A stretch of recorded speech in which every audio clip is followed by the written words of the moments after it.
Bonjour, je m'appelle Vincent Champagne. Et je m'appelle Marlène Côté. Bienvenue à Pas sorti du bois. Mesdames,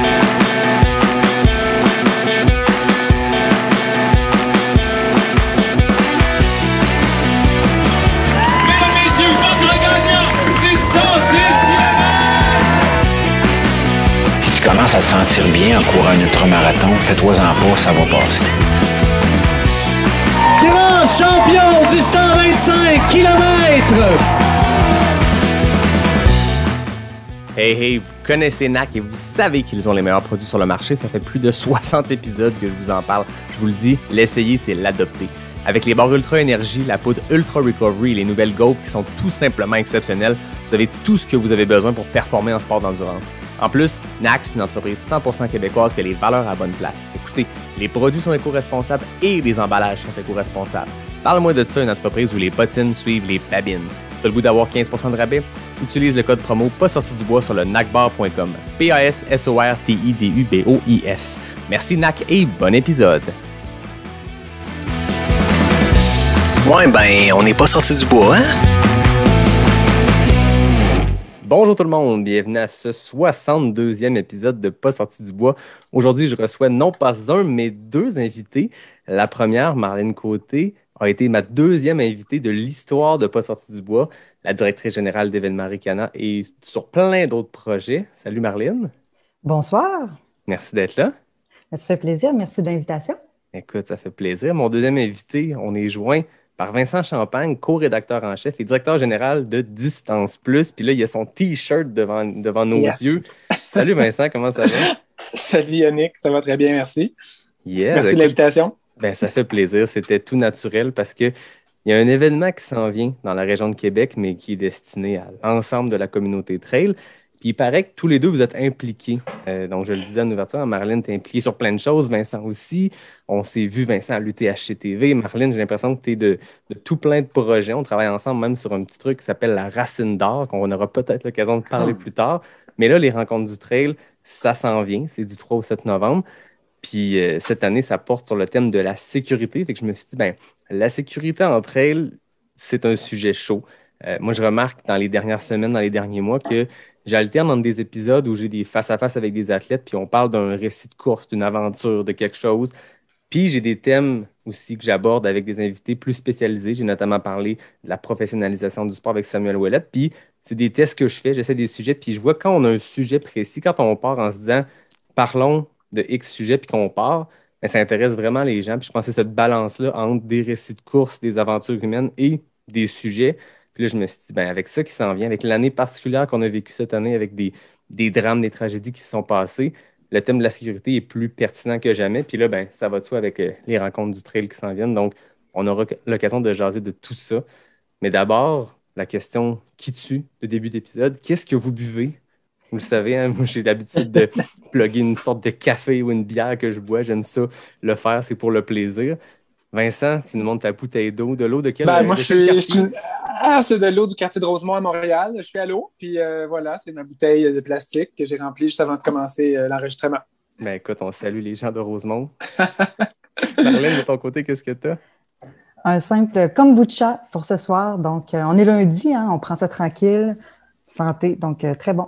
On est sage, écoute, moi, ça serait embêtant de vous dire que j'ai une grosse bière à 10%, mais non, j'ai une bière sans alcool d'une microbrasserie dont le nom est très simple à retenir, BSA, bière sans alcool. Donc, je ne sais pas si les gens connaissent ça, mais moi, j'ai adopté on ne boit pas la semaine ou très, très, très rarement. Puis des fois, quand j'ai le goût d'une bière, quand je fais un enregistrement, ben, une bière sans alcool, ça a le charme du goût houblonné sans avoir les effets peut-être plus négatifs de l'alcool. Donc, bière sans alcool, voilà. Cheers à vous deux. Merci d'être là. Santé. Donc, une bonne je gorgée. disais, une année particulière parce qu'il y a eu des drames qui se sont passés, des tragédies. Je pense que c'est quelque chose qu'on a vu par le passé. Andrea Hauser, qui est décédé il y a quelques années qui était tombé d'un cap. Ça fait un an. Ça fait exactement un an. C'était en Puis novembre. là, j'en avais parlé, moi, quand j'avais reçu Caroline Chavreau. C'était un drame qu'on avait vécu. Il y a quelques années, il y a eu un décès sur la Diagonale des Fous. Là, cette année, ça a commencé très durement avec un incident en Chine qui a fait les manchettes. 21 morts pendant l'Ultra Trail qui se déroulait en Chine. donc quelque chose d'hyper dramatique. On a vécu ça un peu avec la TDS aussi, avec un décès pendant la course lors de l'UTMB Mont-Blanc. Des fois, on oublie que c'est un sport extrême, le trail. En fait, je vous pose la question, est-ce que le trail peut être considéré comme un sport extrême? Bien, écoute, c'est une super bonne question parce que moi, en fait, quand j'ai commencé à courir en sentier, ça fait déjà une douzaine d'années, en 2009, je considérais pas ça comme un sport extrême, pas du tout. Au contraire, je faisais ça pour le plaisir. Puis je pense que naïvement, pendant plusieurs années, je me suis jamais préoccupée de la sécurité. Puis je me suis toujours sentie vraiment en sécurité dans les événements de trail auxquels j'ai participé. Puis c'était pas quelque chose qui me préoccupait vraiment, puis dont on n'entendait pas non plus beaucoup parler à l'époque. Mais je te dirais que dans les dernières années, avec justement les incidents dont tu as parlé, puis avec différents apprentissages que moi-même j'ai vécu, soit en entraînement ou dans des événements, bien, je te dirais que ouais, ça dépend en fait des événements, ça dépend de la longueur aussi des courses qu'on va faire, des régions où on va courir, mais ça peut tout à fait devenir un sport extrême, la course en sentier. Moi, je pense qu'il y a des éléments de risque dans le trail, dans la course en sentier. Par exemple, le fait qu'on est dans la montagne. La montagne, c'est un écosystème qui peut être parfois varié, là, mais sauvage. Il y a de l'altitude, il y a de la forêt, il y a des animaux sauvages. Il peut y avoir toutes sortes de choses. Puis, c'est de l'accessibilité aussi qui est difficile. C'est sûr qu'au Québec, on n'a pas les montagnes qu'il peut y avoir en Europe, là, dans les Alpes et tout ça. Peut-être que nos montagnes sont moins à pic et puis en altitude, là. Mais en tant que tel, c'est un écosystème qui peut amener des éléments de risque. Puis je pense qu'une autre chose qui peut être extrême dans le trail, c'est la météo.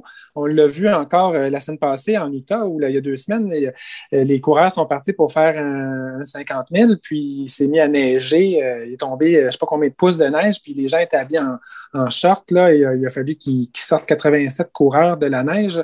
Un ultra trail, ça peut durer... ça peut durer 12 heures, ça peut durer 24 heures. Là. Mettons, je ne sais pas, à Ricana, les derniers du pack, c'est 24-25 heures. Bien, ça, c'est une journée complète. Hein? Puis une journée, on sait qu'une journée, il peut faire soleil aujourd'hui, puis demain, il peut y avoir une tempête. Fait que si tu es parti en short puis en t-shirt au gros soleil, bien, ça se peut qu'en cours de route, la température tombe. Donc, je pense que c'est ça qui fait en sorte qu'il y a des éléments de risque dans le trail. Puis l'idéal, c'est d'apprendre à les connaître, ces éléments-là, pour être capable de les gérer lorsqu'ils surviennent, puis être un coureur plus averti, là. Exact. Les éléments sont imprévisibles, puis on a bien beau regarder les prévisions météo, ça ne veut absolument rien dire. Puis ceux qui sont habitués de ne pas sortir du bois, qui ont écouté la panoplie d'épisodes, c'est un thème qui est récurrent. On ne parle pas directement de sécurité ou de danger, mais pensez à Mathieu Blanchard pendant sa traversée du SIA, pensez à Anne Bouchard, à Charlotte, des gens qui ont traversé le SIA, mais d'autres où, justement, il y a eu des moments d'imprévisibilité, de froid soudain en pleine nuit quand tu pars du ravito en disant « j'ai mon manteau au prochain ravito, je vais me rendre jusque-là ». Puis finalement, tu tombes en un petit coup de froid. Bon, on est loin de l'hypothermie, mais on n'est jamais à l'abri que ça arrive. C'est un sport où des fois, 8 km entre 2 ravitaux, 10 km, c'est très peu quand tout va bien. Et ça peut être extrêmement long quand tout va mal. Marcher 10 km de montagne avec une cheville qui est tordue, peu importe, c'est des choses qui peuvent prendre extrêmement beaucoup de temps. Donc, ça revient à dire que c'est imprévisible et ça peut être extrêmement dangereux. Est-ce que c'est un sport extrême? Bon, là, c'est discutable, mais la nature du sport, on n'est pas en train de faire des backflips en BMX.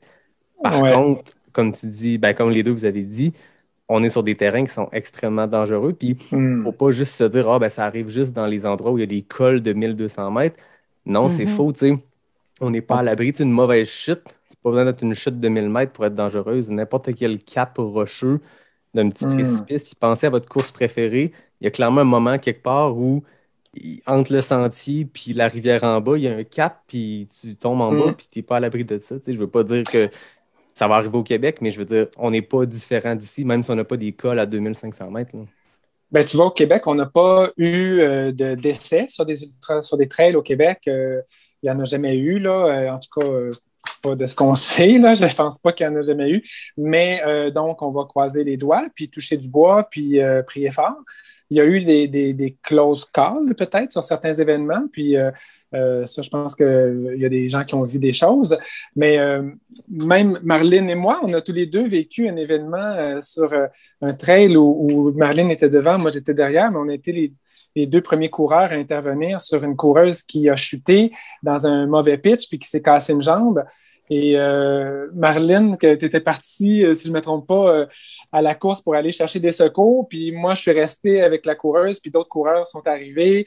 Et il y avait Jean Fortier, qui est quand même spécialisé en sécurité sur les événements, qui n'était pas très loin derrière. Donc, on a pu sortir cette coureuse-là, mais dans un sentier qui était tellement technique, inaccessible, avec vraiment des difficultés comme des grosses roches à descendre, à monter, tout ça. Fait qu'il fallait qu'on soit comme 6 personnes à la porter. Alors, effectivement, ça arrive chez nous. Puis, ça peut arriver, si ce n'est pas nous qui subissons la blessure, ben on peut être amené à assister quelqu'un, là. Oui, puis c'est une anecdote que je voulais vous amener parce que je me rappelle, moi, c'est la première fois, Vincent, qu'on s'est parlé en face à face cet événement-là. Ah oui? Puis c'était après, on avait jasé. À l'époque, moi, j'étais blogueur ambassadeur pour Ravito Trail, on se connaissait virtuellement. Oui. Puis tu m'avais raconté cette histoire-là qui venait de se passer. Puis cette coureuse-là était très chanceuse que ça arrive dans une course où il y avait beaucoup de personnes tout près l'une de l'autre. Je veux dire, c'est quelque chose qui peut arriver dans des courses. Puis on le sait, Marlène, tu as fait beaucoup, beaucoup d'ultra. On peut être de longues heures seul sans croiser un seul être humain. Cette même personne-là, ça aurait pu arriver dans un plus long ultra où le prochain coureur, il est 1h30, 2 heures derrière, puis c'est pas la même aventure. Puis c'est sûr que quand tu te blesses, puis il y a Jean Fortier qui passe par là, bon, il y a un peu une chance parce qu'il y a Jean Fortier qui sera panéliste, qui sera aux rencontres du trail. Exact. Il est un directeur de course, mais surtout un spécialiste de la sécurité des coureurs pendant un événement. Mais cette personne-là a été très chanceuse de vous avoir sur son chemin. Oui, oui, oui. Exactement. Puis Jean Fortier qui fait le service de sécurité sur évidemment son propre événement, là, le Québec Mégatrail, mais aussi sur d'autres événements au Québec. Là. Donc, il y a une certaine expertise. Puis effectivement, tu l'as noté, il va être un des panélistes de notre conférence d'ouverture. Là. On pourra en parler plus tard, là, mais ça va être intéressant d'entendre son point de vue.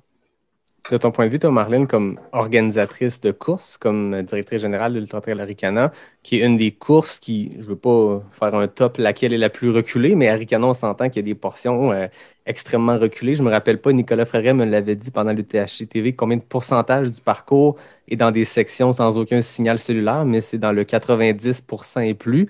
Ça amène un degré de difficulté supplémentaire. Comment on planifie une course comme l'Ultra Trail Arikana, un tracé de 125 km, considérant qu'on est dans un sport où tout peut arriver entre deux ravitaux? Comment on prévoit dans un contexte aussi difficile? Bien, c'est une super bonne question que tu poses là. Puis, pour revenir un petit peu sur ce que vous avez dit tout à l'heure, je trouve ça drôle parce que, effectivement, même si on est au Québec, on est quand même dans un sport extrême puis avec des risques inhérents à la discipline.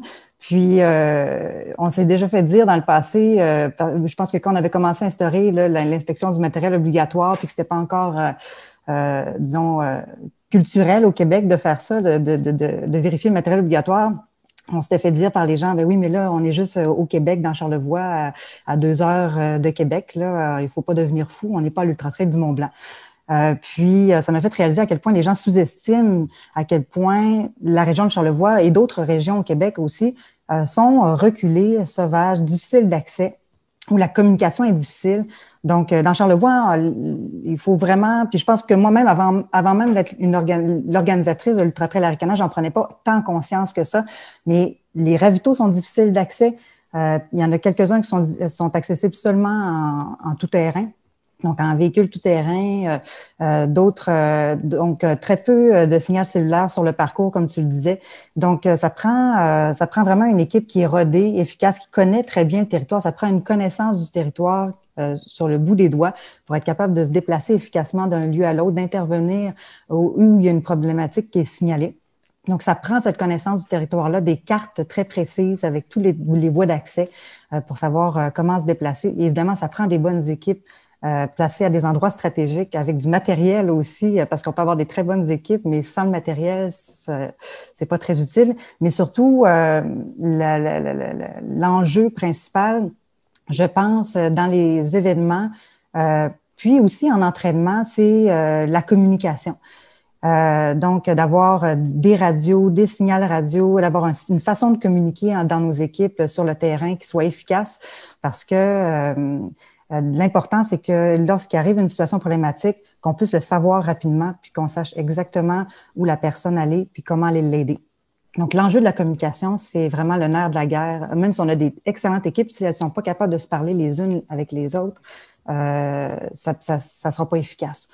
Donc, voilà pour le minimum, disons, de stratégie. On en blaguait pendant l'UTHC TV parce qu'on essayait de couvrir la course d'un chalet où il y avait du Wi-Fi, Vincent, moi, puis une belle équipe. Puis on avait des reporters de terrain, puis nous, c'était quasiment anecdotique. Des fois, ils réussissaient à nous envoyer quelque chose, puis des fois, la photo rentrait 3 heures après, puis regarde, c'est le feu de l'action. Puis nous, c'était je dirais jamais un irritant, c'était une contrainte qu'on avait pour faire cette couverture-là. Mais pour les équipes de secours, pour les équipes organisatrices, cette contrainte-là, ça ne crée pas des anecdotes où on en rit un petit peu parce que la photo ou l'information rentre 4 heures plus tard. C'est la santé des coureurs qui est en jeu. Puis c'est un enjeu qui est extrêmement difficile. Puis je t'écoutais, puis ça me rappelle que je courais le 42 km le samedi, puis je jasais avec 2 jeunes coureurs, des gars du Saguenay, je crois, qui en étaient à leur première course de trail, puis on jase, tu sais, puis les gars étaient super heureux, c'était leur première course de trail, la vie tripait. Puis à un moment donné, ils disaient, hey, il me semble qu'il est loin le ravito, là. C'est toujours comme ça, autant séparé entre les ravitaux. Parce que, tu sais, quand on part le 42, on a un ravito après 2. Après ça, je pense que c'est après 20. On est quasiment un tronçon de 20 km sans ravito. Puis je leur disais, ben, la plupart des courses, c'est rare qu'on ait un tronçon aussi long entre 2 ravitaux.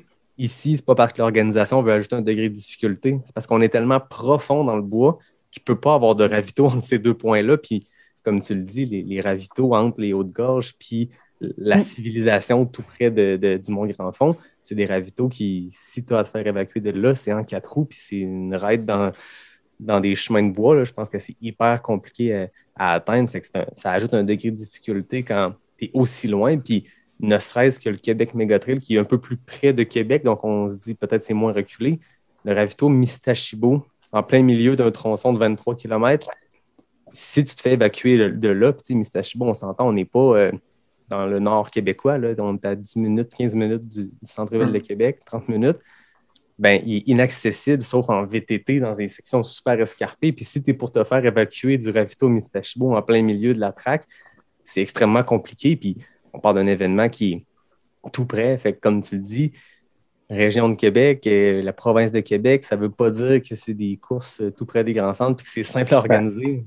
Ben, tu l'as dit, Yannick, c'est pas parce qu'une course a lieu dans la forêt très profonde de Charlevoix ou sur le bord d'une région périurbaine ou semi-urbaine ou proche d'une route que tu es plus en sécurité parce que le sentier peut être absolument inaccessible, même à des tout-terrains. Là. Il y a des sentiers où est-ce qu'il va falloir qu'on te sorte avec un brancard, là, ou en tout cas avec un truc avec des roues, puis porté par du monde, et ça peut prendre du temps.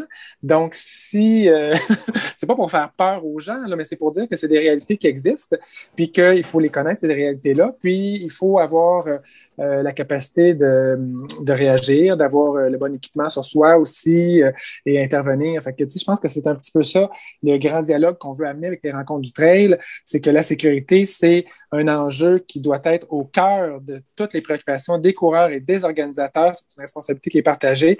Puis au Québec, on se rend compte que cette conversation-là, elle est due. Là, il faut qu'on l'ouvre, cette conversation-là, parce qu'il y a de plus en plus de gens qui participent à des compétitions de trail, il y a de plus en plus de gens qui se lancent des défis. On l'a vu dans le cadre de la pandémie, des gens qui ont voulu faire alors qu'il n'y avait pas d'événements, qui ont voulu faire des défis personnels, des FKT, des choses comme ça, qui se sont lancés par eux-mêmes sur des sentiers, peut-être juste avec un accompagnateur ou même tout seul. Est-ce que les gens avaient tout ce qu'il fallait pour surmonter les défis qu'ils allaient rencontrer là-dedans?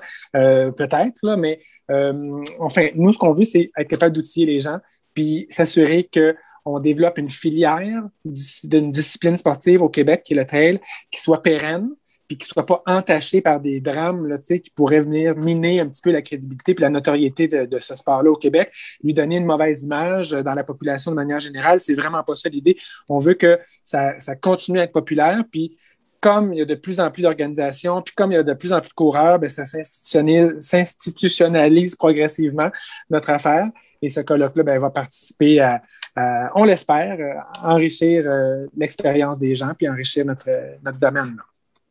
Notre domaine de course à pied. Oui, tu l'as dit, il y a une responsabilité autant du côté des organisateurs. Je pense que les rencontres du trail ont justement un volet de créer un dialogue puis un partage entre les organisations. C'est quoi les bonnes pratiques? C'est quoi que vous faites? T'sais, chaque course a ses particularités, mais il y a quand même un tronc commun sur plein d'éléments. Mais il y a aussi une responsabilité du côté des athlètes. Puis comme tu l'as dit, c'est partagé, c'est 50-50. L'organisation peut mettre en place le cahier du coureur le plus complet avec les listes d'équipements les plus détaillées. Si les gens ne font pas leur bout, c'est pour eux qu'on le fait. Puis tu sais, Marlène, tu l'as effleuré tantôt le sujet du matériel obligatoire. C'est quelque chose qu'on entend, puis qui est partagé entre les gens. Je pense qu'il y a des gens, tout le monde le comprend, le pourquoi du comment, puis mais c'est quelque chose qu'on entend. Ah, telle course, c'est ben trop de matériel obligatoire. Puis, telle course, c'est le fun, au moins, il n'y en a pas. Puis, c'est quelque chose qu'on entend. Puis, je pense que encore là, c'est des gens qui pratiquent le sport. Puis, eux, d'être obligés de traîner un truc de plus, c'est du poids de plus. Puis, ça les ralentit. Mais tout le monde a le même matériel obligatoire. On s'entend. Fait qu'il n'y a personne qui a d'avantage compétitif. Puis, s'il est là, écrit dans le cahier, il y a une raison. C'est pas Marlène qui a décidé qu'on prenait des gants à Ricana parce que ça y tentait de voir du monde avec des gants. Il y a une raison derrière ça. Non, là, tu soulèves un bon point parce que si on a tous du matériel obligatoire différent dans chacun de nos événements, c'est parce qu'on a des réalités différentes. Tu sais. Ouais. Puis il faut faire confiance aux organisateurs qui connaissent leur territoire, qui connaissent la météo de leur territoire aussi, puis qui expliquent les différences dans le matériel obligatoire. Par exemple, quand j'ai participé à l'Ultra Trail Cape Town en 2019, on est en Afrique du Sud, puis il fait chaud, on est sur le bord de l'océan. Puis ça m'avait surpris moi-même comme organisatrice de voir qu'il exigeait un coupe-vent pour faire le 65 km. Mais écoute, évidemment, je l'ai pris dans mon matériel obligatoire parce que c'était exigé et tout ça, mais ça me surprenait quand même. Et comme de fait, lorsqu'on arrivait en haut de la montagne, du Buton, là-bas, là, je m'en souviens plus du nom, là, mais en tout cas, il y a une montagne. Mais il y avait vraiment un microclimat en haut de ça. Puis quelqu'un qui connaît pas le territoire, qui connaît pas cet endroit-là, le sait pas. Puis en haut, il faisait vraiment froid, puis il y avait de la brume. Puis j'étais contente finalement d'avoir mon coupe-vent. Puis je me suis dit, c'est ça, il faut toujours faire confiance aux organisations. Peut-être que cette journée-là, il aurait pu faire super beau, puis ça m'aurait servi à rien. Mais les organisateurs savaient que c'était un enjeu de sécurité parce qu'on allait avoir à traverser cette montagne-là. Donc, je pense que... Ouais. Excuse-moi, Marlène, je t'ai interrompu. Je pensais que, mais c'est parce que je pense qu'il y a une espèce d'idéal quand on regarde des coureurs là, comme Anton Krupika qui courent juste en short puis en chest, là, puis qui n'ont rien avec eux, même pas, des fois, même pas une bouteille d'eau. Là, c'est les images iconiques qu'on voit de ces coureurs dans l'ultra light qui ont une espèce d'image de super-héros et ça influence beaucoup des coureurs de trail qui veulent vraiment revenir à la racine, le roots, le courir contre soi-même et contre la nature, tu sais, contrairement à courir avec de l'équipement qui serait, je ne sais trop, une béquille peut-être à la réalisation de ton défi personnel, tu sais, quelque chose comme ça. Alors, il y a cette espèce d'imaginaire, je pense, qui est assez développé là, d'être un super-héros de sa vie, de sa course, puis on n'est pas là pour juger les gens non plus, mais il faut s'assurer d'avoir quand même une capacité de réagir. Puis je vais te donner un exemple. Dans une des conférences qu'on va avoir, qui est le samedi matin, on va avoir le témoignage de William Walker, qui est le grand patron de NAC, ton partenaire, Yannick, yes. NAC. Alors, salut William. Puis il va en témoigner de son expérience. Il l'a vécu parce qu'il était parti faire une course avec Jean-Philippe Lebeau, là, un petit 15 km en hiver, autour de son chalet dans la Nodière. Puis, il ne pensait pas que ce serait très grave, là, mais il a chuté. Les deux ont chuté, puis William s'est cassé une jambe, mais ils étaient partis en mode ultralight. Donc, il était mal pris là, dans le bois, là, en plein hiver, alors qu'il était parti, lui, avec un mode, tu sais, OK, je n'ai pas besoin de trop de stock, je suis proche de la maison, je ne pars pas longtemps, je pars avec un ami, on est correct, on connaît le sentier. Plaf, une plaque de glace. Tu sais. Alors, il y a toutes ces choses-là. Quand on parle de matériel obligatoire, il y a l'équipement en compétition, mais il y a aussi les petites sorties qu'on fait autour de la maison ou le samedi matin qui peuvent aussi, pas de matériel obligatoire, mais c'est des choses qui peuvent être nécessaires de traîner juste pour ta propre sécurité s'il arrive quelque chose. Là. Exact, il y a de quoi à retirer parce que à la limite, dans une course organisée, ben, si toi, tu es adepte d'ultralight, mais si tu veux te plier et pas te faire disqualifier, il y a du matériel obligatoire, tu vas le traîner, puis si t'arrive un pépin, tu l'auras sous la main. Mais ces mêmes personnes-là qui le font parce que oui, il y a un gain, c'est le fun de courir léger. T'sais, Marlène, quand on pogne notre veste d'hydratation puis elle est lourde avant de partir, puis avant de la mettre sur ses épaules, tu te dis c'est du poids que je traîne de plus. T'sais. Mais il y a une raison pour ça. Puis ben, il y a eu une explosion du trail en général en ce moment. Il y a une explosion des défis solo des FKT. C'est une culture qui, j'en parlais il y a une couple de semaines avec Samuel Poher, j'en ai parlé avec d'autres athlètes. Les gens se sont fait leur propre défi en 2020, puis ça s'est poursuivi. Des gars comme David Bombardier, ils participent à des courses, mais font aussi une foule de défis solo, traverser des Gaspésies, en duo, en trio, peu importe, mais dans des contextes d'autonomie complète.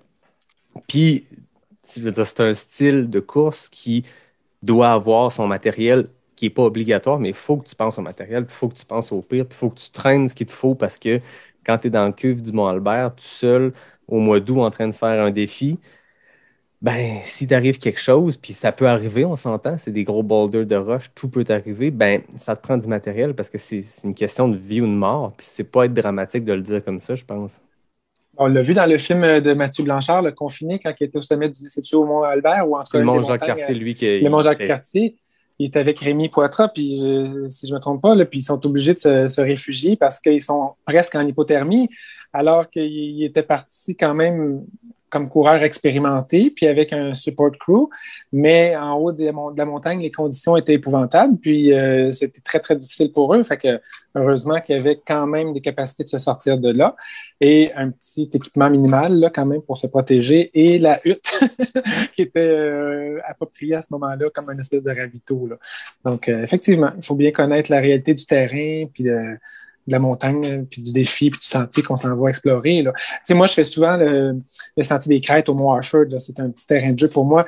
Puis c'est un 7 km dans le parc national du Mont Harford, mais abrupt. Là, faire le 7 km à la course prend 3 heures parce que tu ne peux pas courir. C'était trop technique. Là. Alors, j'imagine très mal qu'est-ce qui pourrait arriver si je me cassais une jambe là-dedans. Il faudrait que les gens, moi ou quelqu'un d'autre, nous portent à bras là, parce que c'est inaccessible. Donc, il faudrait être prêt, prêt à toute éventualité. Avoir un peu de bouffe aussi, avoir une barre, avoir de l'eau, avoir de l'hydratation, avoir quelque chose pour attendre les secours pendant 3-4 heures. Là. Ça pas le minimum. Si tu pars, je vais recommencer. Si tu pars faire une sortie de 3 heures, puis tu te dis, moi, en 3 heures, je vais manger 3 barnacs pour ne pas les nommer, puis un gel, puis j'ai besoin de 1 litre d'eau, mettons. Ben, parfait, traîne un peu plus, parce que tu n'es jamais à l'abri, puis c'est pas obligé d'être dramatique comme les scénarios choc qu'on se parle depuis tantôt. Ça peut être une mauvaise journée, ça peut être à un moment donné un petit malaise, tu t'assois une petite heure, une petite demi-heure parce qu'il y a quelque chose qui se passe. Tu n'es jamais à l'abri de juste arrêter pendant quelques temps, puis avoir besoin de recharger les batteries avant de partir, ne serait-ce qu'une petite sortie de fin de semaine de quelques heures. Des fois, juste de traîner un peu plus de bouffe, c'est niaiseux, mais ça peut, je dirais pas sauver la vie, mais ça peut sauver l'expérience du moins. Oui, puis je rajouterais être capable être capable de communiquer aussi, avoir des moyens de communication, puis s'il n'y en a pas, d'avoir informé des gens de ce qu'on allait faire, qu'ils sachent que si on n'arrive pas à la fin de la journée, qu'il y ait une idée de où est-ce qu'on peut nous retrouver. Donc, encore une fois, là, la communication, l'enjeu de la communication est important même quand on fait des sorties individuelles, personnelles. Oui, mais j'ai l'impression que là, on jase, on parle de blessures potentielles, on parle de matériel obligatoire, on parle d'organisation de course, qu'est-ce qui doit être mis en place. On effleure plein de sujets. Puis ce que j'aime aujourd'hui, c'est qu'on ne les explorera pas en profondeur parce que ça va nous permettre de parler des rencontres du trail puis d'inciter les gens à aller écouter ces conférences-là parce qu'on va aller plus en profondeur puis on s'entend qu'on ne fera pas dans un podcast d'1 heure et quart. On ne peut pas couvrir ces sujets-là. Puis c'est là que c'est le fun avec les rencontres du trail, c'est que tous les sujets, ils vont être poussés à leur maximum. Avant de parler de l'édition de cette année, ou en tout cas de ce que vous anticipez pour ces 5 jours de conférence, partons du commencement. Comment c'est arrivé? Comment cette opportunité-là s'est présentée? Puis comment les deux vous êtes ramassés à participer à l'organisation des rencontres du trail? Bien, en fait, à la base, on avait cette préoccupation-là pour la sécurité en trail. Puis c'était une préoccupation qui était latente. Puis, tout simplement, ce qui est arrivé, ce qui a été la bougie d'allumage, c'est lorsque j'ai vu en 2020, je pense, 2019-2020, un appel de projet du ministère de l'Éducation, Loisirs et Sport pour des projets concernant la sécurité dans le sport.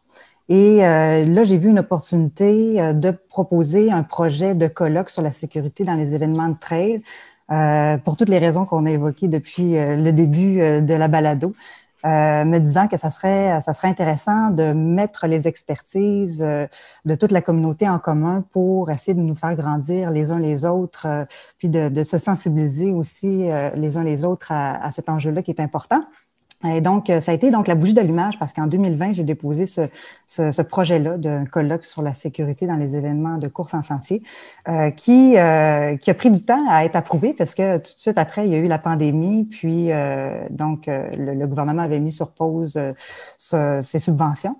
Et c'est seulement à la fin de l'année 2020, finalement, qu'on a eu des nouvelles du gouvernement qui nous a dit qu'il était intéressé à subventionner le projet, mais qu'on devait soumettre une nouvelle mouture sous forme virtuelle, compte tenu qu'on ne savait pas trop là, comment ça allait évoluer la situation. Donc, d'un colloque qu'on prévoyait faire en présentiel au départ, on l'a transformé en format virtuel. Et au départ, ce projet-là devait se tenir au printemps 2021. Et lorsqu'on a eu le hockey officiel du gouvernement en mars 2021, finalement, on a eu le hockey pour le faire avant la fin de l'année 2021. Et mon premier réflexe à ce moment-là, ça a été de me dire, mettons ça dans les mains de la Fédération québécoise d'athlétisme, impliquons la Fédération là-dedans. Nous, Événements Aricana, on n'est pas des experts en sécurité, on n'a pas la prétention de l'être du tout, mais on a envie de réunir la communauté. Donc, c'est vraiment plus une envie de mobiliser la communauté sur cet enjeu-là qui était au cœur de notre action. Et en confiant ce projet-là à la fédération, on se disait que ça serait fédérateur, comme la fédération doit l'être. Donc, et ils ont été évidemment très emballés par le projet. Et puis, on pourra peut-être en reparler plus tard avec Vincent. Ils veulent s'impliquer de plus en plus dans le monde de la trail, pour différentes raisons. Et donc, il y a une belle collaboration qui s'est entamée. Et dans le cadre de ce projet-là, je me suis tournée vers Vincent comme expert aussi de la communauté de trail. Donc, on a engagé Vincent comme responsable de la communication et de la programmation, considérant sa connaissance du milieu, des acteurs, des enjeux. Vincent sait plein de choses. Comme journaliste, c'est un bon communicateur. Donc on a décidé de faire équipe ensemble. Et c'est comme ça que c'est né tout d'abord le projet avec le colloque sur la sécurité dans les événements de trail. Mais pour revenir à ta question, pourquoi les rencontres du trail? En fait, ce qu'on s'est dit, c'est là, on a une opportunité de créer quelque chose qui pourrait peut-être perdurer dans le temps. Puis ça serait dommage de juste créer un colloque sur la sécurité qui va durer seulement 1 an, puis qu'après ça tombe à plat. Donc, on a saisi la balle au bond en se disant, essayons de voir à plus long terme, puis mettons les bases de quelque chose qui pourrait perdurer. Et c'est pour ça qu'on a appelé ça les rencontres du trail et non pas le colloque sur la sécurité dans les événements de trail. Et l'idée derrière ça, c'est vraiment d'essayer d'en faire un événement qui serait annuel ou pas biannuel, mais à tous les 2 ans. En tout cas, la formule sera peut-être à définir avec ceux qui voudront s'impliquer dans ce projet-là dans le futur. Mais l'idée, c'est ça. Ça a été de créer quelque chose avec une vision plus à long terme qui permettrait à la communauté de trail de se réunir annuellement sur un sujet ou des sujets qui la préoccupent. Donc, pas toujours sur la sécurité. C'est ça, c'est qu'il y a une vision pour cette année qui est la sécurité, qui est un sujet chaud. Je pense que moi, ce que j'aime quand j'écoute ce que tu dis, Marlène, c'est qu'il y a plein d'expertises de partout. Puis je pense que chaque organisation a sa particularité, a ses propres expertises. Puis souvent, ça vient de la tête ou des têtes qui dirigent ces événements-là. Donc, on parlait tantôt de Jean Fortier. Les événements que Jean organise, Jean, il y a un focus puis il y a une expérience immense dans cet aspect-là, sécurité. Ces événements à lui et les événements autour auxquels il participe, ils ont ce focus-là. Et que Jean va amener cette partie-là au colloque. Après ça, tel autre événement, tel autre directeur de course, telle autre organisatrice, exact. Tout le monde ensemble. Il y a un partage qui est vraiment le fun. Mais quand je regarde la programmation, il n'y a pas juste quelque chose pour les organisateurs de course. Puis c'est là que je t'amène, Vincent, sur la façon dont tu as créé cette programmation-là. Il y en a un peu pour tout le monde parce que il y a des trucs très axés organisation, sécurité. Puis il y a des colloques, des panels, des conférences qui sont axés pour le grand public. Comment tu as bâti? C'était quoi ta vision derrière cette programmation-là? Puis explique-nous un peu ce que les gens peuvent s'attendre. Ben, écoute, on a fait un beau travail d'équipe. Il faut dire que ça fait depuis le mois de mars là, qu'on travaille là-dessus. Hein, pour te dire, Yannick, là, c'est pas, on a commencé ça fait très longtemps. Puis Marlène avait commencé encore, comme elle a dit, depuis plus longtemps. Et elle avait déjà fait une sorte d'ébauche. Là, on pourrait dire, elle avait déblayé un petit peu le terrain, Marlène, dans sa demande de subvention, en mettant des idées de conférences pour donner une illustration aux gens qui subventionnent qu'est-ce que ça pourrait être avec des noms. Donc, moi, je suis parti avec cette base-là. Puis, on a créé un comité directeur avec la Fédération québécoise d'athlétisme. Donc, on a eu plusieurs réunions à partir du mois de mars et au printemps 2021 pour jeter les bases de ce projet-là. Avec les contraintes du virtuel, on se disait, est-ce qu'on fait ça sur 2 semaines? Est-ce qu'on fait ça juste les fins de semaine? Est-ce qu'on fait ça juste la semaine? Est-ce qu'on fait ça juste le soir? Donc, il y a toutes ces questions-là qui étaient déjà à répondre. On a procédé avec un colloque pour tenter un peu l'intérêt des gens, de voir, évidemment, les gens passent la journée sur leur ordinateur déjà au bureau, puis est-ce qu'ils vont venir se brancher sur des conférences pendant 5 jours de temps? Donc, on s'est dit, on veut faire un horaire un peu allégé. Après, ben, dans les autres contraintes, c'est que la subvention, évidemment, elle était liée avec certaines conditions. Hein. Le thème de la sécurité, c'était quand même ça pour lequel c'était subventionné, le colloque. Et puis, il fallait aussi qu'on s'adresse de manière un peu plus spécifique aux professionnels de l'industrie, entre guillemets, là, du trail, étant donné que c'est ça. Il faut que le colloque suscite des apprentissages, des discussions au sein même d'une filière. Donc, c'est pour ça qu'on a, dès le départ, on a voulu avoir 2 publics cibles, les professionnels, les directeurs de course, les chefs de ravito, les responsables de la santé et sécurité. Et ces gens-là, on a pour eux des conférences qui sont un peu plus pointues. Je vais y revenir, mais on est aussi entré en réflexion à se dire, le coureur, la coureuse, c'est la première personne responsable de sa propre sécurité. On l'a évoqué plus tôt dans le balado, mais le coureur, la coureuse doit connaître ses limites, ses capacités, son entraînement, doit avoir étudié peut-être un peu le parcours, doit avoir une historique de l'expérience avant de se lancer sur des plus longues distances. On voit des gens qui brûlent parfois les étapes, qui font de l'ultra avant d'être prêts pour ça. Et aussi, si un accident survient en cours de compétition ou en sortie, d'être capable de reconnaître, d'être capable de se soigner ou en tout cas de se sortir du pétrin. Alors ça, c'était notre public cible, grand public. Et puis, on a harmonieusement agencé des conférences comme ça à travers 5 jours qui vont être du 3 au 7 novembre. Donc, c'est dès la semaine prochaine. Et on a quand même... Pour le grand public, disons peut-être qu'on peut aborder ça, Yannick, là, il y a une conférence d'ouverture puis une conférence de clôture qui ont lieu le mercredi soir puis le dimanche matin. Et après, c'est la journée du samedi qui est vraiment consacrée au grand public. Est-ce que tu veux que je parle des conférences? Oui, pourquoi pas. Tant qu'à être là, okay. Moi, je m'étais noté des noms que j'avais vus, puis j'ai fouillé à travers la programmation, mais partons du fait qu'un auditeur qui écoute en ce moment ne sait pas du tout c'est quoi la programmation, ne sait pas c'est quoi les conférences. Parle-nous un peu des horizons qui vont être abordés. Yes. Puis, soit dit en passant, je parlais des 2 publics, là, mais il y a un seul billet qui donne accès à tout. Hein. Et nous, on souhaite que le grand public soit également présent aux rencontres pour les professionnels parce que ça peut développer de la compréhension de la réalité des organisations, comprendre les coulisses, puis comprendre, OK, pourquoi ça prend de l'équipement obligatoire, puis moins de chialage sur les réseaux sociaux. Là. Donc, moi, j'espère vraiment que... Moi, j'espère vraiment, puis j'invite vraiment les gens à assister à notre conférence d'ouverture parce qu'on va avoir 6 directeurs de courses de 6 courses importantes au Québec. Le Québec Mégatrail avec Jean Fortier, le Bromont Ultra avec Gilles Poulain, le Défi des couleurs Simard avec Sébastien Lachance, l'Ultra Trail des Chic-Chocs avec Éric Lévesque, le Trail du Grand-Duc avec Mathieu Boucher et le Gaspésien avec Jean-François Tapp. Imagine, on réunit tous ces gens-là autour de la table dans une conférence animée par Dominique Arpin et on pose la question un peu provocatrice, le trail québécois est-il sécuritaire? Alors, on veut avoir leur vision, leurs anecdotes aussi, parce qu'ils ont tous vécu des choses différentes. Et puis, ils n'ont pas tous la même philosophie sur la sécurité. Tu as des gens qui sont... ils ont tous la sécurité à cœur. Il n'y a pas personne là-dedans qui n'a pas la sécurité à cœur. Je te dirais que c'est plutôt dans la façon de l'implémenter, la façon de faire des vérifications, la façon de la communiquer. Bon, ils n'ont pas tous les mêmes terrains, ils n'ont pas tous des très longues distances, donc ils n'ont pas tous les mêmes besoins non plus. Alors, ils vont venir donner les nuances qui s'impose et dire pourquoi eux, ils gèrent la sécurité de cette manière-là ou de cette manière-là. Et puis, ils vont pouvoir raconter leurs anecdotes et ça va être vraiment vivant. Puis la conférence de clôture aussi, enfin, c'est vraiment à ne pas rater. On a vraiment de la chance là, parce qu'on a pu avoir des invités de marque, dont Craig Thornley, qui est le directeur de la course de la Western States.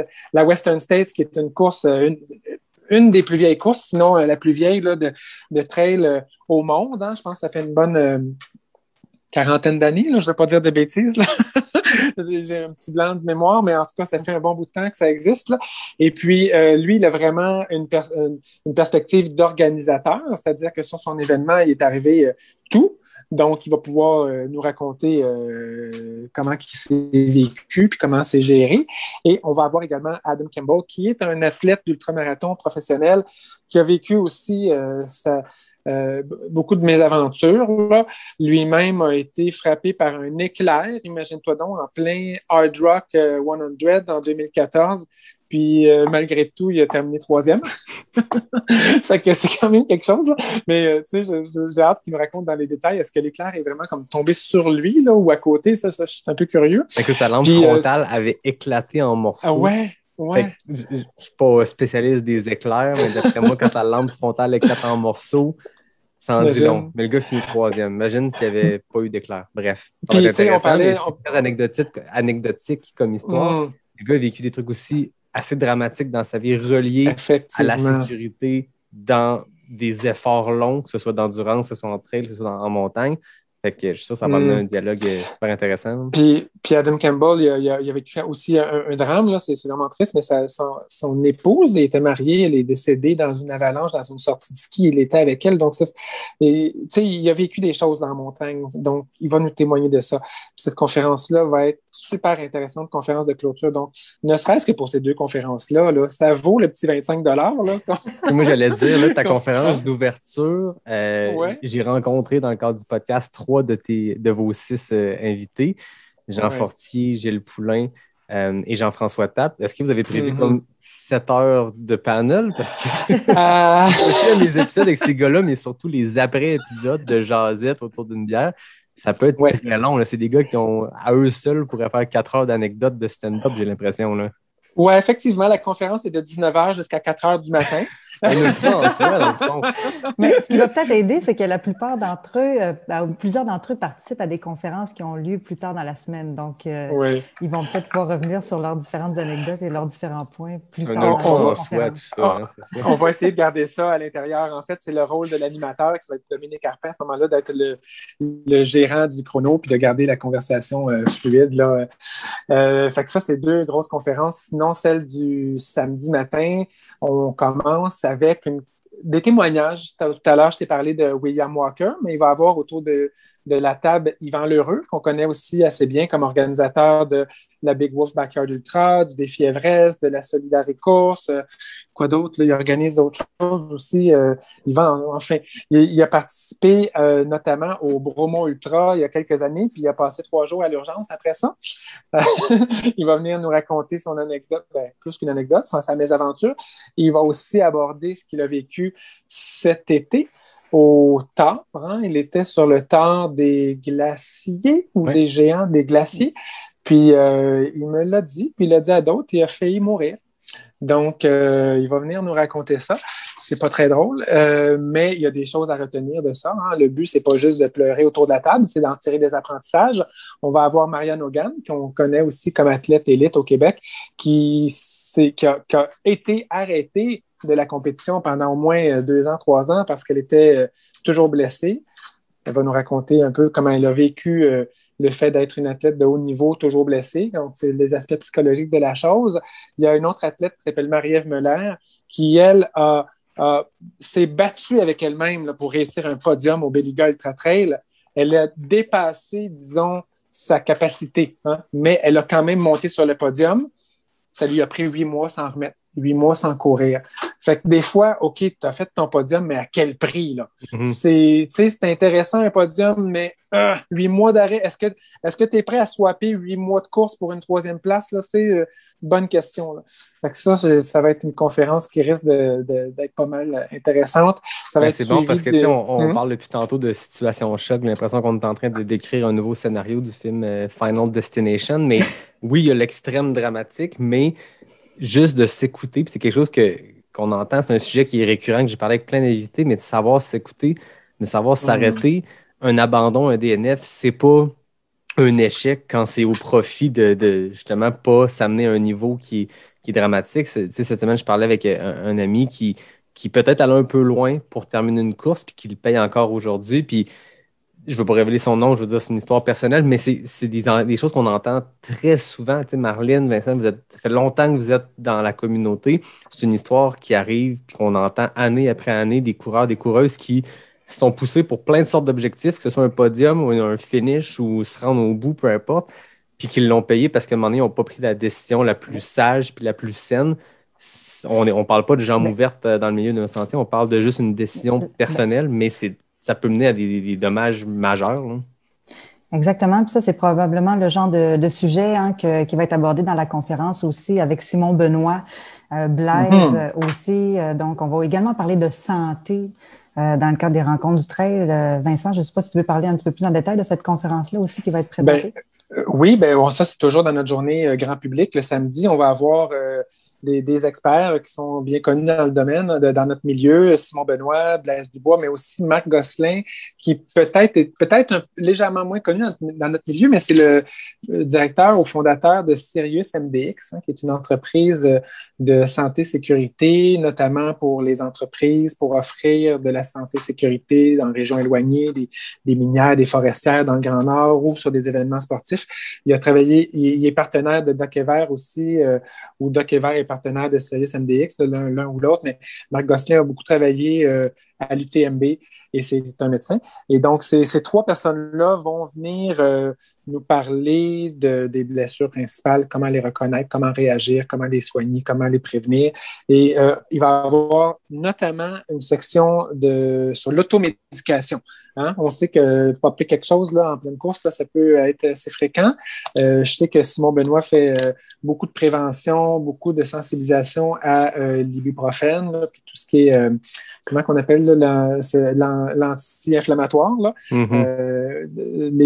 Donc ça, il y a des interactions qui ne sont pas très bonnes là, lors d'un ultra. Il va venir nous expliquer ça.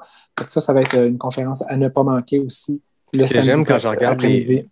Excuse-moi, je te coupe. Ce que j'aime à travers les conférenciers, à travers les sujets, à travers les panels, c'est qu'on sort du trail québécois, qui est une très bonne chose. Je le disais tantôt, on a une foule d'expertise. Chaque organisation arrive avec son expertise, puis il va y avoir un échange, un dialogue qui va être super intéressant. Mais on sort, on ne peut pas juste se regarder le nombril. C'est un petit milieu, le trail. Ça fait pas longtemps que ça existe au Québec. On s'entend, les plus vieux événements ont à peine 10 ans.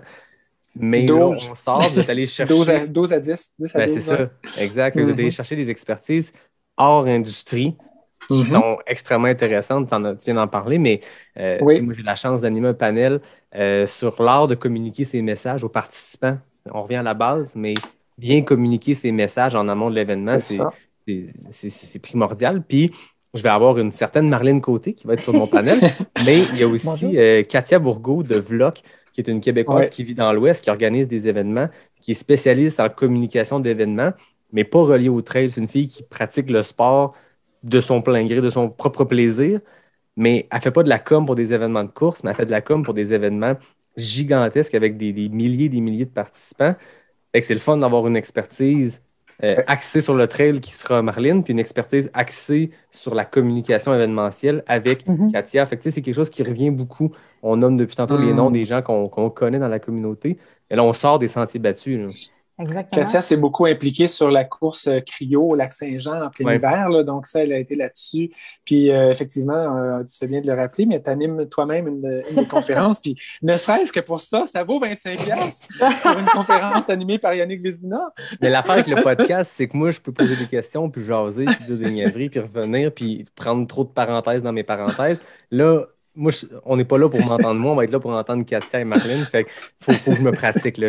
C'est un autre art différent. Là. Ça va être un bon défi pour moi, mais ma job sera de faire briller ce que Marlène et Katia diront. Mais je blague, mais Ça, à travers les conférenciers, il y a des animateurs de panel qui sont vraiment intéressants. Tu as nommé Dominique Carpin tantôt. Moi, je suis super content de voir aussi Marie-Ève Pellan, Marc-André Paillé de Tout Trail. Vous avez une belle panoplie aussi d'animateurs de conférences de panel. Ça va être super intéressant. Oui, Marianne Pelchat de Kemag aussi qui va être Oui. là. Ouais. Puis tu parlais d'expertise qu'on est allé chercher ailleurs. Ben, il y a également là, la conférence Communiquer en temps de crise qui va être super intéressante aussi pour les organisations, avec notamment l'implication d'Éric Barbeau de Proxiba. Lui, c'est un expert. Il conseille là, les organisations et les individus en termes de communication en situation de crise. Donc, ça va être vraiment intéressant. Puis, dans cette conférence-là aussi, on a invité Frédéric Ménard, qui est d'un tout autre milieu. Lui, il organise le marathon canadien de ski. Donc, il est plus dans l'événementiel d'hiver de ski. Mais on s'est rendu compte en discutant avec lui, en échangeant avec lui, qu'on avait des préoccupations communes, des enjeux communs, puis que la sécurité, la base, au final, c'est la même chose pour tous les événements sportifs extrêmes, entre guillemets, comme tu disais tout à l'heure. Fait que ça va être très intéressant de l'écouter lui aussi. Sur le marathon de ski, sur le marathon canadien de ski, tout comme sur le défi des entreprises organisé par Daniel Rio, qui va être un panéliste sur cette même conférence, il y a eu des décès. Un décès, en fait, sur chacun des événements. Et ils ont accepté, même si c'est douloureux pour eux, de venir partager leur expérience, comment ils ont vécu ça. Il n'y a pas personne qui souhaite avoir un décès, puis on s'entend, les décès n'étaient pas en aucun cas liés à la responsabilité de l'organisation. C'est des participants qui avaient des problèmes cardiaques, et voilà, ils vont raconter le détail. Mais l'objet de cette conférence-là, c'est comment, en tant qu'organisation, tu gères les communications qui sont inévitables là, lorsque survient une crise, parce que il va débarquer un journal de Montréal ou un journal de Québec ou La Presse ou un Devoir, là, puis ils vont poser des questions, puis il va y avoir des scrutiny, là, on va focusser sur ce qui s'est passé puis essayer d'analyser. Alors, Éric Barbeau, qui est un spécialiste, comme disait Marlène, il va nous expliquer c'est quoi les grands piliers de la communication en temps de crise. Que ce soit un événement sportif, une entreprise, un ONG, n'importe quoi, peu importe la taille, il y a des grands piliers. Par exemple, d'avoir un message clé porté par un porte-parole, ne pas multiplier l'intervenant, ne pas empirer la crise par des propos qui ne seraient pas appropriés, ne pas mélanger les messages personnels avec ceux qui sont plus de l'organisation. Ça, c'est des trucs qui vont vraiment être enrichissants pour nos organisateurs et qui vont nous écouter là, lors de cette conférence-là, parce que on ne souhaite pas personne d'avoir des morts, puis on n'en aura pas, OK? On ne veut pas qu'il y en ait, mais comment tu gères la crise? Puis la crise, ça peut aussi être autre chose que des morts. Ça peut être une union, ça peut être toutes sortes de choses, là.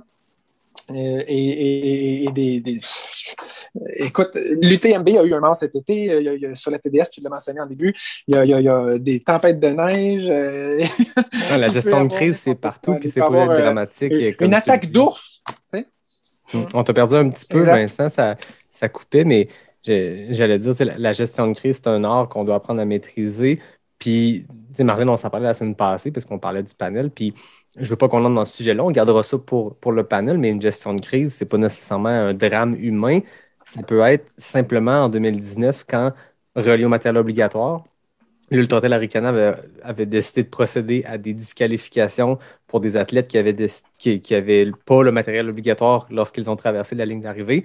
C'est une sorte de gestion de crise. Ce n'est pas une crise comme avoir un décès sur une course. Par contre, c'est les mêmes règles, ce que le conférencier va parler, d'avoir un message, de bien communiquer. C'est souvent ça qui se passe en gestion de crise. C'est qu'est-ce que tu fais avec le message, à quelle vitesse tu réagis. Tout ça, c'est vital pour s'en sortir de cette crise-là, ou pour du moins réussir à communiquer puis mettre tout le monde sur la même page, que tout le monde comprenne c'est quoi qui s'est passé réellement, puis c'est quoi la position de l'organisation. Puis il faut que tu arrives avec une forme d'uniformité dans tes messages, mais il faut que tout le monde dise la même affaire. C'est un art. Juste cette conférence-là, j'ai extrêmement hâte d'écouter ça. Puis les crises peuvent être plus mineures. Là. On s'entend, par exemple, il peut y avoir des chialages sur les cut-offs. Tu sais. C'est arrivé, là, des gens qui disent « Ah, le cut-off était trop serré. » Bon, ben OK, comment tu récupères la balle? Comment tu protèges ton organisation pour ne pas en subir des contre-coups futurs? Donc, c'est bon, ça va être super essentiel, je pense, pour les organisateurs de participer à ça. Tout comme ça va être essentiel pour eux de participer à une autre conférence qui s'appelle « Tout sur le plan de sécurité ». Et tu parlais de spécialistes qu'on est allé chercher à l'international. On va avoir Bruno Basset. Bruno Basset, il ne faut pas manquer cette conférence-là. Là. C'est le directeur de Dakever. C'est quelqu'un en Europe qui fait des centaines de plans d'urgence pour des événements, des compétitions. Et c'est un des membres fondateurs de l'ITRA. C'est quelqu'un qui est un proche partenaire d'Epauletti depuis de nombreuses années. C'est le directeur de la santé et sécurité sur l'Ultra Trail du Mont-Blanc. Cet été, quand il y a eu un décès sur la TDS, c'est lui qui a calé la shot d'interrompre la TDS, puis de rapatrier tout le monde, puis de gérer cette logistique-là. Puis c'était lui qui était à la conférence de presse avec Catherine Poletti pour répondre aux journalistes. Fait que c'est quelqu'un qui est habitué de se mettre la tête sur le bio là, quand il survient des choses, puis prendre des décisions difficiles. Et des plans d'urgence, ben écoute, c'est son métier de faire ça. Il va être en compagnie de Jean-Marc Nantel, qui est un paramédic depuis plus de 20 ans, et qui a maintenant une entreprise qui s'appelle Montagne Explore et qui offre notamment des services de santé et sécurité sur des événements. Et ils vont dire à tous les organisateurs qui vont participer à cette conférence-là, bien, encore une fois, c'est quoi les grands piliers d'un plan de sécurité? Ça prend des cartes, ça prend les accès, par où tu sors, par où tu rentres, c'est combien de temps l'intervention pour se rendre jusque-là. Ça prend quoi comme ressources humaines, ça prend quoi comme ressources techniques. Tout ça, ça doit être dans un plan et ça doit être communiqué aux membres de ton équipe et ça doit être partagé aussi aux services d'urgence. Les services d'urgence qui vont faire l'objet d'une autre conférence. On va avoir quelqu'un d'urgence santé, Vincent Kréger.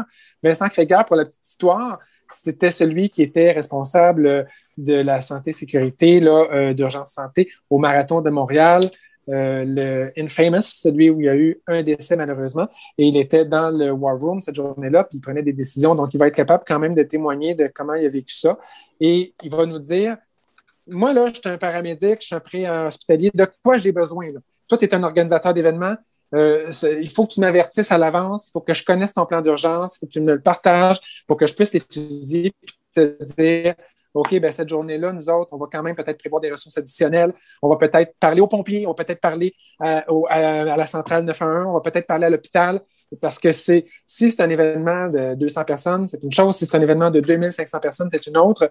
Alors, eux, il faut qu'ils prévoient ça. Surtout pour certaines régions qui sont peut-être un peu moins bien desservies en termes d'urgence. Je pense par exemple à la Gaspésie. Jean-François Tappe me disait, ben nous, si on appelle l'ambulance, ça se peut qu'elle prenne 40 minutes pour arriver, là, ou ça se peut qu'elle prenne juste 3 minutes, là, mais ça dépend. Là, là. Alors que si tu es au trail de la clinique du coureur, que tu es à Lac-Beauport, tu es à côté de Québec, ben, il y a une ambulance probablement beaucoup plus proche. Ça dépend du territoire sur lequel tu te trouves. Alors, tout ça, c'est des choses qu'il faut prendre en considération, qui doivent être pensées, réfléchies, planifiées. Il faut être conscientisé à ces choses-là. C'est compliqué d'organiser un événement. Des fois, je sais que ce n'est pas l'objectif principal de la conférence, mais ça permet aussi d'éduquer. Tu le disais tantôt, tu invitais les athlètes, les participants à peut-être aller écouter ces panels-là qui ne sont pas nécessairement axés sur la participation du participant, mais plutôt destinés aux organisateurs de courses. Des fois, d'aller écouter ça permet de voir un peu c'est quoi les défis que les organisations font face, parce qu'il y en a beaucoup, puis tu viens de nommer tous ceux qui sont reliés à la sécurité, mais ça va même plus loin que ça d'une manière logistique. Mais je pense que ça va être hyper intéressant. Tu as fait des grosses prises, Vincent. C'est toi qui es le responsable de cette programmation-là. Mais moi, je t'écoute name-dropper, puis c'est très impressionnant la programmation que vous avez réussi à mettre sur pied ensemble. Je rappelle que c'est du 3 au 7 novembre, donc c'est la semaine prochaine, au moment de la diffusion de l'épisode. Oui. Il va être encore temps d'acheter des billets. C'est 25 $ pour énormément de conférences. J'ai l'impression que la plupart des conférences que tu as nommées, le prix vaut cette conférence-là uniquement. Là, on a accès à toutes pour 25 $. Et elles seront toutes disponibles en rattrapage. Donc, soyez sans crainte. Si vous n'êtes pas disponible jeudi à midi, vous pourrez recevoir le lien. Vous allez avoir un mot de passe pour pouvoir écouter le vidéo au moment que ça vous convient, puis il n'y aura pas de deadline. Là, ça va être disponible en tout temps pour les gens qui auront acheté leur billet. Les gens qui vont acheter leur billet vont aussi obtenir des codes rabais pour acheter des formations chez Sirius MDX, chez Montagne Explore. Il va y avoir un concours pour faire tirer une trousse de premiers soins offerte par Sirius MDX d'une valeur de 60 $. Donc, il y a des petits bonus comme ça. Et puis, voilà, venez participer. C'est une belle occasion de se divertir. Je suis sûr qu'il va faire mauvais en plus ce week-end-là, le 6 et 7 novembre. Donc, les gens n'ont rien à faire. C'est novembre, vous avez juste ça à faire. En plus, c'est de la maison. Fait que c'est le fun. Ça va être le fun quand les rencontres du trail seront en présentiel. Mais pour cette année, vous pouvez vous mettre sur votre divan avec votre couverte, votre café chaud, ouvrir votre ordinateur puis apprécier des super conférences. Donc, rencontretrail.ca, rencontre au pluriel trail.ca. Allez voir ça. Je pense que Vincent, on a fait un très bon tour d'horizon avec l'aide de Marlène ici pour parler de cette programmation-là, mais allez voir sur le rencontre.ca, les suivre sur les médias sociaux, vous allez pouvoir avoir plus d'informations sur l'événement. On leur a quand même donné beaucoup d'informations, mais je pense que vous avez réussi à leur mettre l'eau à la bouche. Et je vous le dis, le lien va être en description de l'épisode. Ça va être super facile d'aller cliquer, découvrir la programmation, puis je l'espère vous voir à l'événement pour découvrir ces conférences. Ça va être super intéressant. Je m'en voudrais de tout de suite passer aux questions avec l'arnaque sans parler avec Marlène pendant 2 minutes du gala La Racine d'Or, parce que c'est quelque chose qu'on a annoncé la semaine dernière, le grand retour du gala La Racine d'Or. Si vous n'avez pas vu ce que c'était, Marlène, raconte-nous ce qu'est La Racine d'Or. Ah ben là, tu es tout aussi bien placé que moi pour en parler. Parce que, bon, Yannick était aussi dans le comité organisateur du Gala La Racine d'Or, qui, en fait, au départ, on avait eu l'idée de faire ça dans le cadre des rencontres du trail, soit dit en passant. Puis un jour, peut-être qu'il y aura une convergence de ces 2 événements, qui sait, qui puis viendront clore la saison de trail à l'automne. Mais le Gala La Racine d'Or, ben oui, en fait, pour ceux qui l'ont pas vu passer sur les médias sociaux, c'est un nouvel événement qui va venir reconnaître, mettre à l'honneur des gens de la communauté de trail pour leurs différents accomplissements humains, artistiques ou athlétiques, mais jamais sans mettre en valeur la performance.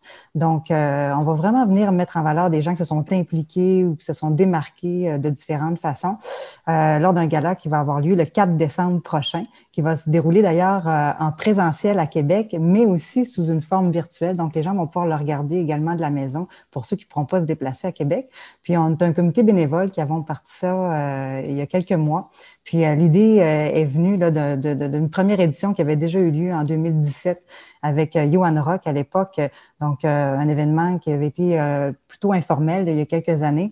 Puis, moi, ça m'était resté dans la tête, là, dans l'esprit de ramener ça parce que je trouvais qu'il y avait vraiment un beau potentiel avec le Gala La Racine d'Or. Il y a quelque chose à faire pour rassembler la communauté en dehors des événements traditionnels, pour apprendre à se connaître les uns les autres, puis de célébrer notre belle culture sportive. Puis donc voilà, donc avec les rencontres du trail, ça a créé un peu un momentum, disons, puis moi, ça m'a redonné le goût de relancer ça. Donc, quand on a lancé les rencontres du trail en juin, j'ai lancé la balle au bond à différentes personnes avec Sarah Bergeron-Larouche. Puis c'est comme ça là, qu'on a recruté un beau comité avec toi, Yannick, puis Richard Turgeon aussi pour organiser le Gala La Racine d'Or. Puis on invite tout le monde à participer. Puis dès la semaine prochaine, d'ailleurs, cette semaine, non, c'est cette semaine qu'on lance les candidatures, c'est vrai, ce jeudi. Donc, les gens vont pouvoir soumettre des nominations pour les différentes catégories. Mais si tu veux, tu peux en parler aussi, Yannick, des différentes catégories. Mais ça se veut convivial, hein? Ça va être un moment, comme tu le dis. On ne se prend pas au sérieux, hein? Ce n'est pas les Oscars. Par contre, on travaille avec sérieux pour mettre ça en place. Ça va être sympathique. Il y a des catégories artistiques, il y a des catégories athlétiques, il y a des catégories humoristiques et des catégories humaines. Donc, je vous invite à aller voir galaracinedor.ca pour encore là découvrir en détail ce que c'est, aller suivre la page Facebook. Puis on va vous donner d'ici le 4 décembre plus d'informations sur ce qui s'en vient de ce côté-là. Mais je pense que ça va être bien excitant. Puis on veut que ça soit fait par et pour la communauté. Donc, on va s'adresser aux gens pour qu'ils nous nominent des performances, ou comme tu le disais, ce n'est pas des performances en tant que podium, mais des accomplissements, plutôt, disons-le comme ça, ou justement des projets artistiques. Puis les catégories humoristiques sont quand même très drôles. Donc, tantôt, on parlait d'abandon. Il y a la catégorie l'abandon de l'année, mais attention, ce n'est que des autonominations. Donc, Vincent ne peut pas décider de name-dropper des gens qui ont vu DNF cette année.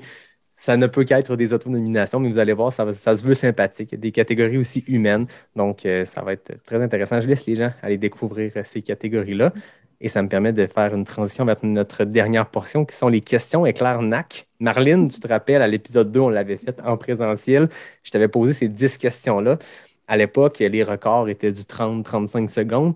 Aujourd'hui, les FKT, donc les Fastest Known Time des questions éclairs NAC, sont très rapides. Et aujourd'hui, je me tourne vers Vincent, qui n'a jamais participé au podcast, qui va devoir répondre le plus rapidement possible à mes 10 questions. Je suis vraiment nerveux.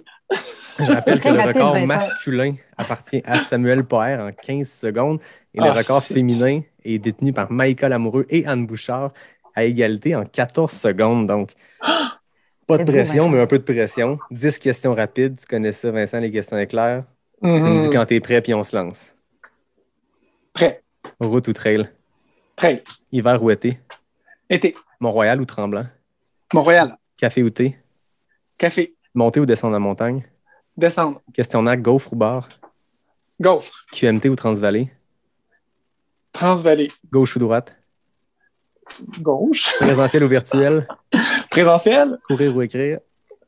Oh, c'est... OK, là, je vais faire mon... écrire. Écoute, ça allait vraiment très bien. Mais là, je t'ai bien eu avec courir ou écrire parce qu'on sait que t'es un coureur, un auteur, t'es un rédacteur, t'es journaliste. Ça donne un 26 secondes total.